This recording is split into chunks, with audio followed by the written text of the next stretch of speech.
کہ امام حسین پر پانی بند کر دیا گیا تھا، امام حسین کو پیاسا شہید کر دیا گیا تھا، یہی کہتے ہیں نا۔ لیکن میرے عزیزوں، تاریخ اٹھا کر پڑھو تو پتہ چلے گا وہ امام حسین رضی اللہ تعالی عنہ تھے، ان کو پیاسا شہید کرنے میں کتنی ضرورت تھی، کس کی اتنی مجال تھی، جو علی شیر خدا کے لالوں پر پانی بند کر سکے، شیر خدا کے چاہنے والوں پر، جس کے رگوں میں مولا علی کا اور حضرت زہرا کا دودھ دوڑتا ہو، اس پر کون کس کی اتنی ہمت اور طاقت تھی کہ اس پر پانی بند کر دے۔ لیکن حضرت امام حسین رضی اللہ تعالی عنہ کو وہاں پر صبر دکھانا تھا، وہاں پر استقامت دکھانی تھی۔ اگر امام حسین اپنی تلوار کو، ذوالفقار کو اگر زمین میں گاڑ دیتے اور گاڑنے کے بعد دریائے فرات کی طرف اشارہ فرما دیتے تو سارا دریائے فرات آپ کے قدموں میں آ جاتا، لیکن میرے امام حسین نے کرامت نہیں دکھائی، کیونکہ آپ کو وہاں پر صبر کرنا تھا، وہاں پر استقامت دکھانی تھی، اس لیے امام حسین نے صبر کیا۔ اب آؤ تھوڑا تاریخ کے آگے چلو،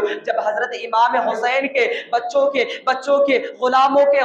کے بعد تاریخ میں ہمیں 850 سال بعد وہ مجدد ملتا ہے جس کو ہم غریب نواز کے نام سے یاد کیا کرتے ہیں، جس کو ہم خواجہ غریب نواز کہا کرتے ہیں۔ جب ان کی شان پڑھو، ان کی تاریخ پڑھو تو پتہ چلے گا ان پر بھی تاریخ میں پانی بند کر دیا گیا تھا، ان پر بھی پانی بند کر دیا گیا تھا۔ تو اب پتہ کیا چلا، غریب نواز ہمیں یہ بتانا چاہتے تھے، تم ہم پر پانی بند کر کے یہ کہتے ہو کہ تم ہم پر پانی بند کر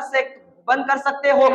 تمہارے اندر اتنی طاقت نہیں، بلکہ میدان کربلا میں میرے آبا و اجداد پر بھی تم نے پانی بند کر دیا تھا، لیکن امام حسین صبر دکھا رہے تھے، اس لیے دریائے دجلہ کو حکم نہیں دیا تھا، دریائے دجلہ بہتا رہا تھا، دریا کو حکم نہ دیا تھا۔ لیکن اب آؤ میں تمہیں تاریخ بتاتا ہوں، جب غریب نواز پر پانی بند کر دیا گیا اور پانی پر جب پہرا لگا دیا گیا تو آپ اپنے مرید کو بلاتے ہیں، اور مرید کو بلانے کے بعد ایک کوزہ، ایک پیالہ آپ مرید کے ہاتھ میں تھماتے ہیں اور فرماتے ہیں، اے مرید جاؤ اور انا ساگر کے پاس جا کر کہہ دینا تجھے غریب نواز نے بلایا ہے، تجھے معین الدین نے بلایا ہے۔ جب یہ مرید تو مرید تھا، اس زمانے کا مرید تھا، اس نے سوال نہ کیا بلکہ پیالہ لیتا ہے اور دریا کے پاس پہنچ جاتا ہے، انا ساگر کے پاس آ کر کھڑا ہو جاتا ہے۔ سپاہی دیکھ کر ہنسنے لگتے ہیں، ایک پیالہ لے کر آیا ہے اور پیالے میں پانی کو لے جائے گا، لیکن ہم تجھے پانی نہیں لے جانے دیں گے، ہم تجھ کو پانی نہیں لے جانے دیں گے، تو اسلام کو چھوڑ دے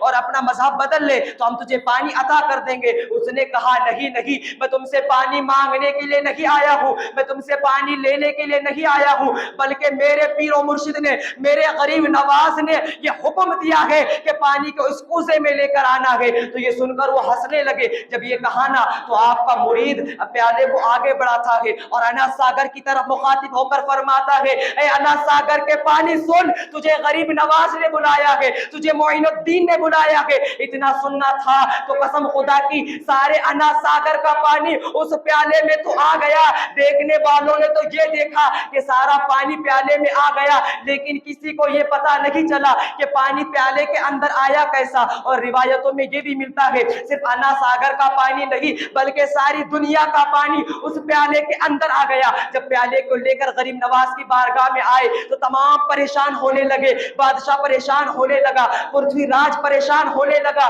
جب پریشان ہوا، اس کے لوگ پیاس سے مر رہے تھے، تڑپ رہے تھے۔ جب یہ کہا تو غریب نواز کو رحم آ گیا، غریب نواز نے پانی واپس کر دیا اور فرمایا، اے دنیا والو سنو سنو، تم یہ نہ کہنا امام حسین کو پیاسا شہید کر دیا گیا، ان کے ماننے والوں کو پیاسا شہید کر دیا گیا، بلکہ میرا حسین تو کربلا کے میدان میں صبر دکھا رہا تھا، استقامت دکھا رہا تھا۔ اگر حضرت سکینہ رضی اللہ تعالیٰ عنہ جو امام حسین کی سب سے چھوٹی شہزادی ہے، اگر وہ اپنے دوپٹے کو دریا کی طرف لہرا دیتی اور دریا کو حکم دے دیتی تو دریا کا سارا پانی یزیدی لشکر کو تباہ و برباد کر کے آپ کے قدموں میں آ جاتا، لیکن استقامت تھی، امام حسین کا صبر تھا، اور امام حسین نے کہا تھا اگر تو میرے دکھ کے اندر راضی ہے تو میں اس سکھ میں راضی ہوں۔ میرے آقا کریم صلی اللہ علیہ وسلم